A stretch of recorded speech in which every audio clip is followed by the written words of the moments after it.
Once your project is visible on the detected work area, you can check the position of the robot or move it to a specific point with the Jog Mode. It can be activated by clicking the Jog icon on the top of the production panel. This feature presents two modes of operation. The first one is the manual mode. By selecting it, you will be able to manually move Goliath on the work area and see in real time its position on the software. It's very useful, for example, if you want to check if your project fits to a particular area of the workpiece. In the second option, you can move Goliath by giving a command in terms of distance or coordinates. Using the X and Y position, you can set Goliath to a specific point.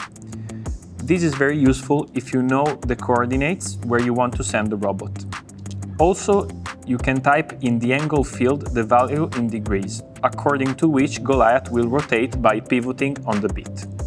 Lastly, with the joystick, you can move Goliath using the arrows. By clicking on one of the three options above, you can choose if you want to move it in one direction by 10, 5 or 1 mm. For safety reasons, Goliath can move autonomously in Jog only if the software detects more than 40 cm distance, which corresponds to 16 inches, between Goliath and the panel's edge. If the distance is less than 4 cm, the software will show a pop-up that says "Destination unreachable." In this case, you'll always be able to move your Goliath in the manual mode. Once you position the robot, you can exit this function by re-clicking on the Jog icon.